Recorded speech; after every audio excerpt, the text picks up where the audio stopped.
Guck mal. Wir heißen euch jetzt willkommen hier in unserer Ecke. Und reden über das Na, ich wollte mich erstmal bedanken, Martina. Man bedankt sich. Wir wollen uns für die 100.000 Besucher in der Roomtour bedanken. Unser Roomtour-Video hat mittlerweile 100.000 Gäste gehabt.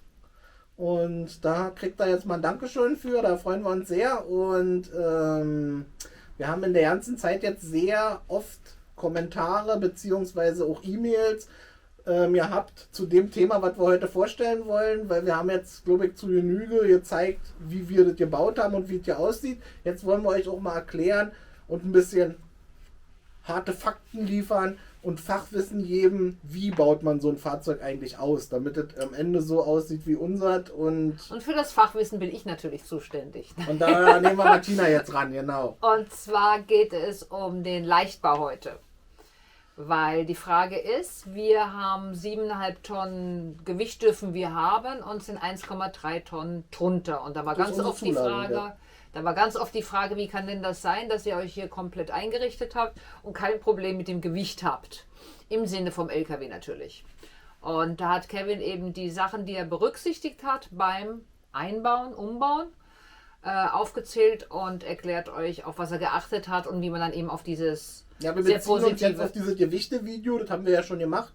Da wisst ihr ja ungefähr, was wiegt wie viel. Da beziehen wir uns jetzt nur noch drauf. Und jetzt geht es jetzt wirklich darum, das ist der erste Step, wenn ihr wirklich ein Fahrzeug planen wollt. Das ist die wirkliche Grundlage. Ich habe festgestellt, viele geben diesen Schritt überhaupt nicht weiter, weil die schönste Planung hilft ja nichts, wenn ich am Ende nur noch 300 Kilo einladen kann. Oder wie wir mit festgestellt haben, wir haben jetzt ein Projekt kennengelernt, die sind so ja während des Ausbaus schon über die Grenze gekommen und können ja nicht mehr weiterbauen. Weil wenn man null Zuladung hat und noch nicht mal fertig ist, dann hilft es halt nicht weiterzumachen. Ja. Nee, im Vorhinein also das wäre der erste Step, wenn ihr wirklich vorhabt, euch einen LKW auszubauen. Jedes Fahrzeug eigentlich. Dann muss man sich darüber als erstes Gedanken machen, weil diese Bedingungen, die wir euch jetzt gleich ein bisschen erklären, sind die Grundlage des Basiswissens, was man erstmal grundsätzlich braucht. Ja, klar.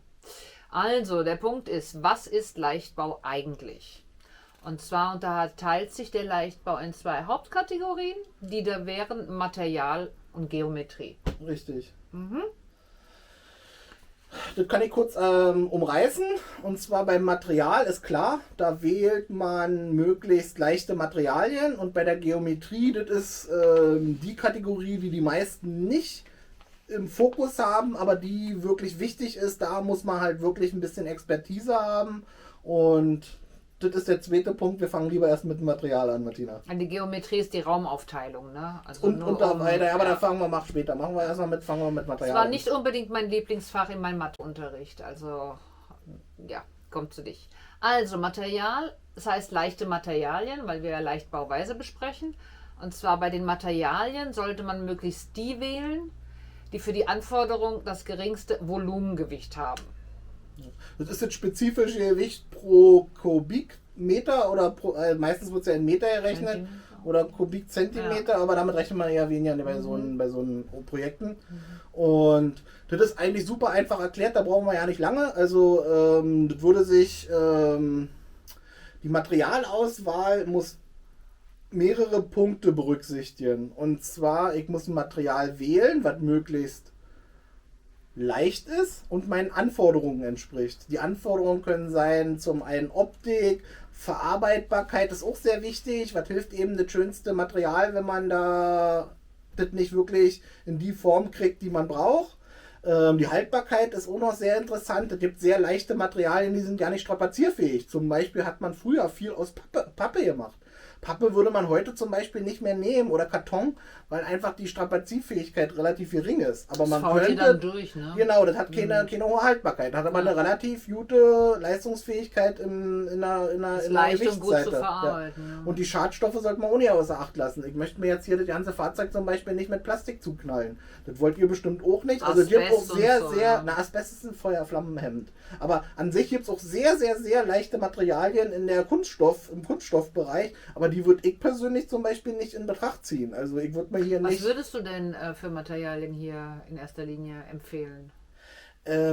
Da will ich grundsätzlich erstmal erklären, dass diese Seite des Leichtbaus die viel uninteressantere ist. Also ich will euch jetzt hier nicht den Eindruck erwecken, da ist viel rauszuholen. Ich erkläre euch auch gleich warum. Also wenn wir zum zweiten Punkt der Geometrie kommen, erkläre ich euch erstmal, warum die Materialauswahl eigentlich sekundär ist. Das ist die Seite, wo du am wenigsten Effizienz rausholst, also am wenigsten Gewicht sparen kannst gegenüber der Geometrie und somit eigentlich den wenigsten Effekt kriegst. Das heißt, an der Geometrie kommt kein Weg vorbei, auch wenn Mathe nicht der Hauptding ist. Ne? Wir bleiben aber noch bei den Materialien. Also zum Beispiel leichte Materialien wären im Holzbereich Pappelsperrholz und ähnliches. Oder Weichholz an sich. Und dass man das Fahrzeug jetzt hier nicht aus Metallplatten bauen sollte und seine Konstruktion aus sehr wandstarken Metallrohren machen kann, ist ja klar. Das halt muss an die Anforderungen angepasst sein.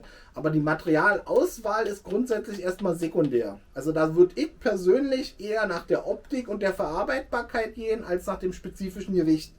Also Punkt 1, hier Optik ist viel wichtiger, Verarbeitbarkeit und Haltbarkeit ist viel wichtiger als der Punkt des spezifischen Gewichts, weil bei der Materialauswahl kann man nicht so viel sparen. Das heißt, da kann man schon den Geschmack einfließen lassen. Und jetzt drehen wir mal dein Zettelchen um. Es geht kein Weg an der Geometrie. Bei der Geometrie, vorbei. genau, da brauchen wir ein bisschen mehr Zeit und das ist auch wirklich das, was Fachwissen beinhaltet, was ihr sicher gebrauchen könnt. Also es geht um effiziente Form und durchdachte Struktur sowie Raumaufteilung. Das ist erstmal grundsätzlich die Funktionsweise der Geometrie im Bereich Text. Geometrie, damit meine ich jetzt nicht rein die Mathematik, sondern die Geometrie der Form und Struktur, die man wählt. Lies mal den nächsten Satz vor. In der Geometrie sind wir jedoch sehr flexibel, viel flexibler und es lässt sich auch mit weniger Einschränkung eine große Gewichtsersparnis erreichen. Richtig. Und zwar will ich euch also die Geometrie beinhaltet die Form der gewählten Objekte. Also ich baue ja Objekte, die haben eine spezifische Form. Und da habe ich sehr viele Einflussmöglichkeiten. Und zwar will ich euch das mal erklären mit einem einfachen Beispiel. Wenn ich einen Schrank baue, der 60 mal 60 sein soll, ist es sehr viel effizienter, als wenn ich zwei Schränke baue, die 30 mal 60 sind und die nebeneinander hänge. Aus dem Grunde, bei dem großen Schrank spare ich mir 2 Seitenflächen. Das heißt, große Volumina sind erstmal effizient. Also immer effizienter als kleine Volumina. Das heißt, wenn ich viele kleine Stückelungen vornehme in meiner Planung, das heißt, meine Objekte aus sehr vielen Einzelobjekten zusammensetze am Ende. Kleines Beispiel. Desto mehr Material hast du, ist klar. Nehme ich eine Schubladenleiste mit 6 Schubladen, ist es sehr viel uneffizienter, gewichtstechnisch wohlgemerkt, als eine Möglichkeit mit 3 Schubladen, weil ich verliere 3 Böden, die ich nicht mehr brauche. Ich habe 3 Schubladenkästen weniger. Zwar werden 3 auch ein bisschen größer, aber das ist effizienter. Aber ich kann dann in die große kann ich ja schmale Teile reintun. Ne? Ich könnte die Unterteilung, und genau, die Unterteilung kann ich ja sehr viel kleiner von der Materialgestaltung her machen. Das heißt, die wird effizienter. Also erstmal grundsätzlich große Volumina sind effizient. Also große Schränke und dann lieber innen drin ganz fein unterteilen. Richtig, das ist erstmal grundsätzlich effizient. Was noch effizient ist, das Wichtigste ist eigentlich, das Unnütze nicht zu machen. Ich will es euch bei uns erklären. Bei uns alle Schränke, die ihr hier in dem ganzen Fahrzeug seht, die an der Decke anschlagen, also die bis oben an die Decke gehen, haben keine Decke. Wir nutzen die Fahrzeugdecke mit. Weil das Fahrzeug hat ja eine eigene Raumbegrenzung, indem wir ja den Koffer ausbauen, hat er ja eine Seitenwand, eine Decke, einen Boden und eine Rückwand. Nicht, ne? Genau, und hinten, unsere ganzen Schränke, die ihr hier seht, haben auch keine Rückwände, weil ich nutze die Fahrzeugrückwand. Somit spare ich schon mal bei einer Geometrie von einem Würfel, spare ich schon mal 2 Flächen von dem Würfel. Ich habe keine Rückwand und bei allem, was oben anschlägt, habe ich keine Decke drin. Das ist effizient, das ist effiziente Struktur, weil Du hast bestimmt 40% weniger. das sind Gewicht. 30-40% im gesamten Fahrzeug, richtig. Und wenn ich diese großen Volumina dann noch dazu nehme, habe ich relativ wenig Material. Wir haben nicht mal 40 Quadratmeter Holz. Das hört sich jetzt sehr viel an, das ist aber sehr wenig, weil ich habe die ganzen Fronten als Pflichtfläche, weil immer wenn ich ein Objekt hier in dem Fahrzeug baue, muss ich die Front ja machen, weil ich brauche eine Tür drin und muss dazu sein. Das heißt, wenn ich die abziehe, dann ist es schon alleine nur die Hälfte von unserer gesamten Materialgestaltung, nur alleine, dass wir vorne Fronten drin haben und auf die kann man nicht verzichten. Also nicht, wenn man da eine Tür drin haben will. So, dann haben wir den nächsten Punkt, das ist die sinnvolle Aufteilung der Baugruppen. Was meinst du damit? Damit meine ich, dass sich Flächen auch ergänzen können. Also die Baugruppe ist das große geometrische Objekt. Wir sitzen gerade auf einer der Baugruppen. Wir sitzen auf unserer Sitzbank. Die haben wir so gestaltet, dass sie direkt anschließt an unseren Schrank. Das heißt, die Kontaktfläche Sitzbank-Schrank existiert gar nicht. Da ist keine Wand drin. Beziehungsweise wir haben eine Wand aus ganz dünnem Sperrholz, nur um die Räume voneinander abzutrennen. Aber da brauche ich keine stabile, sichtbare Fläche. Das gleiche zählt, unser Bad stößt direkt ans Bett an. Da, wo die Rückwand des Bades ist, also was bei uns da die Wand ist, wo wir den Spiegelschrank haben, also den Badestubenschrank, das ist gleichzeitig für die Bettseite die Wand. Also da habe ich mit einer Fläche zwei Funktionen. Das weitere, unsere Küchenzeile geht komplett durch, bietet uns eine komplette Schrankfläche mit zwei Außenwänden, also beziehungsweise eigentlich nur eine, weil wir haben hier vorne, wo die Küche anfängt, haben wir eine Außenfläche und dann geht sie bis hinten an die Wand ran des Koffers, also bis an die Vorderwand vom Koffer. Was und dann da so ein ist Schlafzimmerschrank. genau, wird, ne? da ist wiederum keine Fläche mehr, Ja. weil da habe ich ja die Fläche mitgenutzt von dem von dem Außenbereich, also von dem Koffer. Das gleiche ist, alles schlägt bei uns an den Keller an. Also von oben, das Bett liegt auf dem Keller, der Bettboden bietet sozusagen das Dach des Kellers. Das heißt, das ist eine Trennfläche. Ne? Ja, das ist eine sehr wichtige Sache. So könnt ihr extrem viel Effizienz rausholen, indem ihr wenig doppelte Flächen nutzt. Eine doppelte Fläche wäre zum Beispiel, eine Erklärung für eine doppelte Fläche ist, wenn ich einen Schrank in zwei Teile trenne und die Tür dazwischen einbaue. Wenn ich doppelte Strukturen bilde, ich habe gesehen, viele machen das Bad in zwei Einheiten. Das heißt, die machen rechts vom Fahrzeug und links vom Fahrzeug einen Teil des Bades. Rechts oder links halt jeweils die Dusche und das Bad getrennt. Ist sehr ineffizient. Ich brauche zwei Außenwände, ich brauche zwei Wände, ich brauche die Struktur alles doppelt. Also ich muss halt, effizient ist es immer, eine Struktur möglichst nur einmal zu haben, am besten sogar doppelt zu nutzen. Noch ein Beispiel. Das nächste wäre die Doppelnutzung von vorhandenen Strukturen. Genau, Doppelnutzung. Was meinst du damit? Doppelnutzung ist zum Beispiel, unser Duschvorhang ist gleichzeitig die Tür fürs Bad. Das heißt, dieses eine Struktur, unser Duschvorhang, bietet gleichzeitig den Vorhang, den wir zum Zumachen für Bad brauchen. Also Wir haben keine Tür oder Schiebetür, Richtig. sondern lassen das normalerweise, damit es zu ist, wenn einer normal auf Toilette geht. Und wenn wir dann duschen müssen oder wollen, dann machen wir das komplett rum und das ist unser Duschvorhang. Seht ihr im Duschvideo, also, könnt ihr, also ein Duschvideo. Wir können ja hier neben ein ja, wir machen immer ein bisschen dazu, genau. Das wäre zum Beispiel eine klassische Doppelnutzung.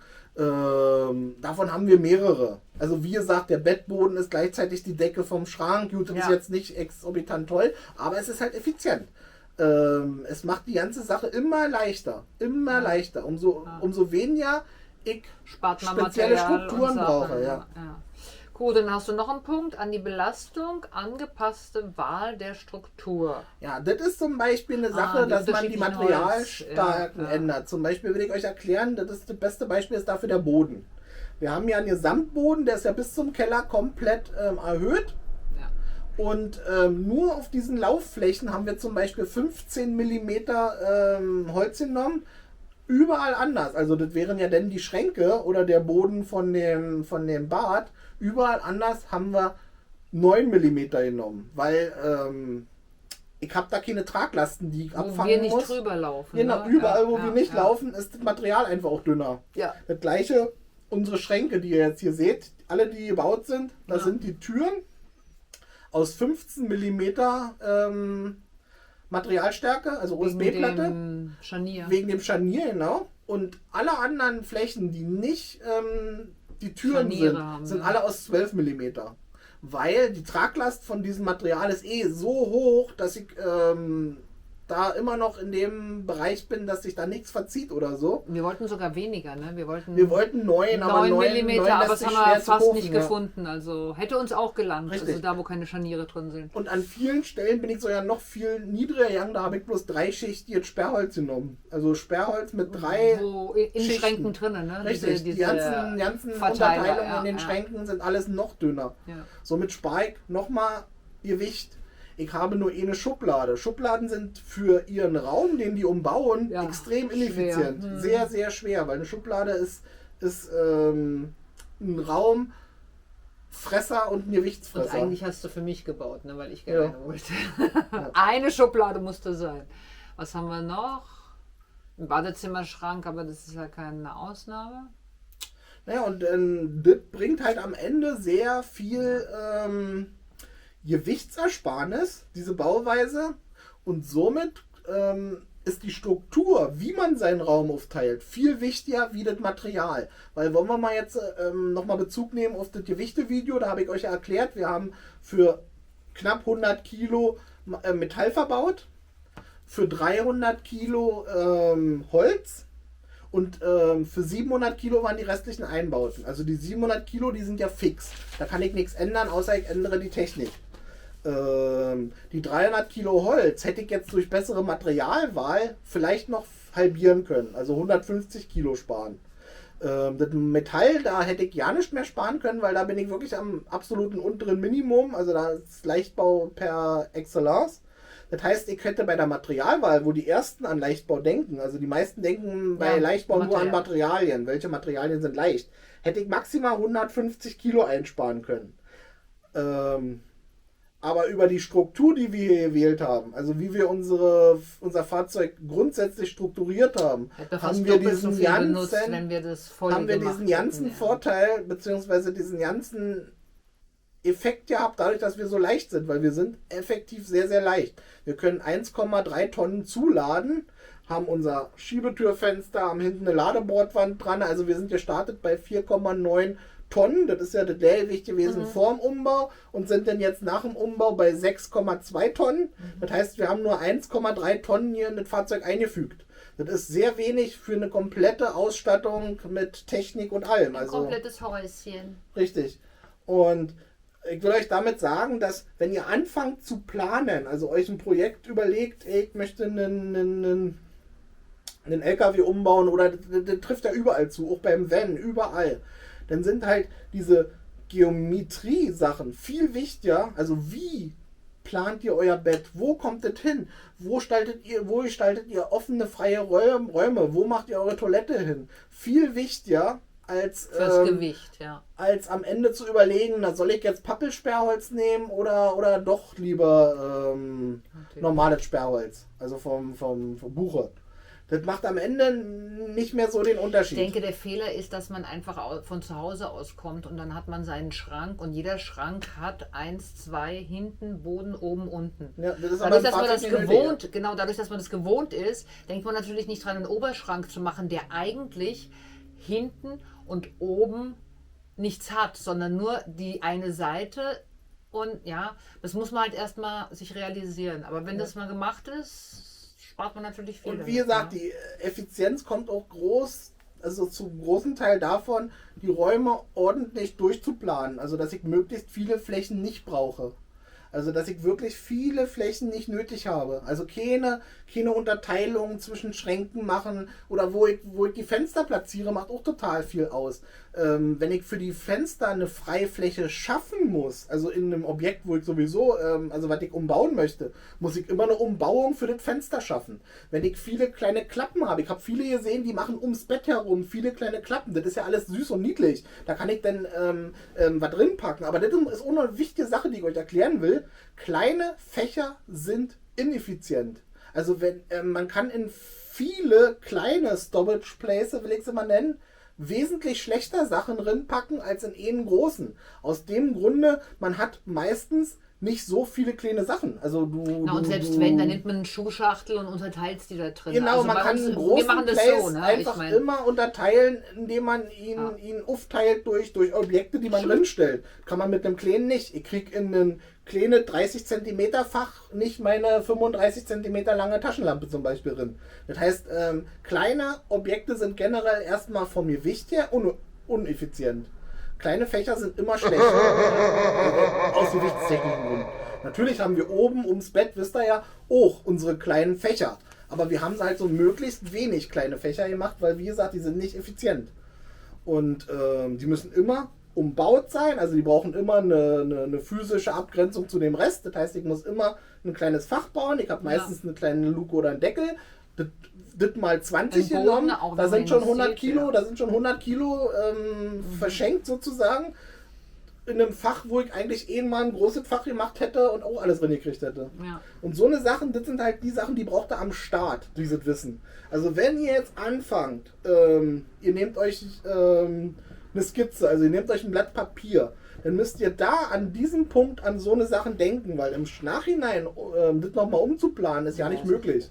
Ich habe wirklich bei vielen jetzt reingeschaut und da ist sehr selten. Es sind ein paar Kollegen, die haben angerufen und haben gesagt, wir sind an so eine Sachen. Genau. Wir kennen, wie gesagt, so ein Projekt, die haben aufgehört. Das sind die Engländer. Ich habe mal gelesen, warum die nicht mehr weitergemacht haben. Die waren schon bei der Hälfte des Ausbaus, waren die schon über der zugelassenen Gesamtgewicht. Die haben wirklich ein tolles Ding gebaut. Ja, das war echt cool, aber ist vorbei, ja, richtig. Der ist 2 Jahre lang steht der schon rum und wir hatten uns gefragt, warum die nicht mehr weitermachen. Die sind über dem spezifischen Maximalgewicht schon erst mal wieder ausmisten und abspecken. Und sind nicht mal fertig, ja. Scheiße. Das heißt, die können ja nicht mehr einsteigen.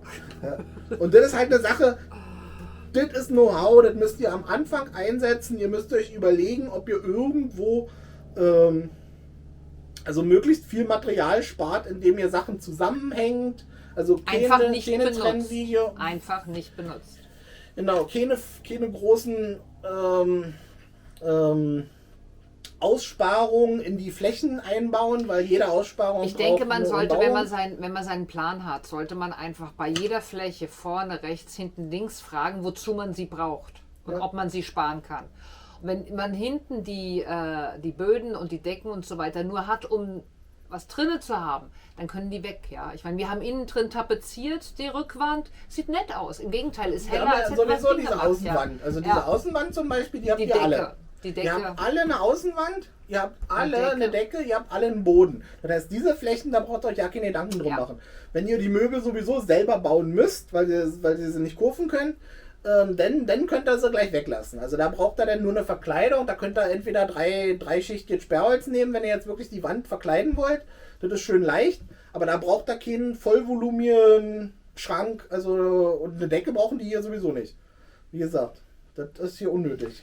Na gut, gibt es noch was zu sagen zu dem Thema Leichtbauweise? Nee, ich denke, das ist unser erster Step. Das nächste Video, da denke ich, machen wir mal... Die Schwerbauweise. Die Schwerbauweise, ja. Oder was machen wir mit unserer 1,3 Tonnen?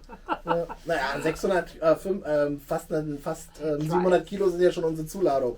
Ja, wir haben ja schon viel drin. Seine hier. Zuladung ist fast alles Kevin. Nein, Scherz. Man braucht einiges zum Zuladen. Nee, wir wollen jetzt sukzessive mal ein paar Planungsvideos geben, wie ihr so ein Fahrzeug planen solltet, damit... das sind die meisten Fragen, die kommen. Also wir würden es gern machen. Wo habt ihr das her? Wie habt ihr das gedacht? Und so weiter. Und deshalb man muss ja auch nicht alles selber bauen. Wie gesagt, man kann ja auch bei einem Ikea einen Schrank kaufen, dann baut man halt die Rückwand ja nicht mit ein. So muss man denken, weil alles, was ich spare, ist doppelt so effizient, wie wenn ich es leicht nehme. Also wenn ich jetzt zum Beispiel... Man muss aber auf die Struktur, kann man einen Ikea-Schrank hinten weg und unten weg, dann ist die Struktur nicht so doll, oder? Ich weiß es nicht, aber das war jetzt nur ein Beispiel. Da wollen wir jetzt keine Sachen aussprechen, das haben wir noch nie gemacht. Auf jeden Fall ist es sehr viel effizienter, will ich euch sagen, an die Hand geben. Ja, es ist sehr viel effizienter, was wegzulassen, als wenn man es leicht macht. Beim Holz spart ihr zum Beispiel maximal die Hälfte des Gewichts ein, also zwischen leicht und schwer ist dann nur so ungefähr 50% Differenz. Und eine Platte wegzulassen sind 100% Ersparnis. Also mehr geht nicht. Jo, ich denke, das wäre es für heute, ne? Ja, wir zeigen nebenbei, blenden wir ja ein, welche Sachen wir hier besprochen haben. Und das war's heute zum Material und Geometrie der Leichtbauweise. Ja, Martina braucht keinen Zirkel wegpacken. Du musst es doch nicht rechnen oder irgendwas. Okay, alles klar. Tschüss. Tschüss, danke.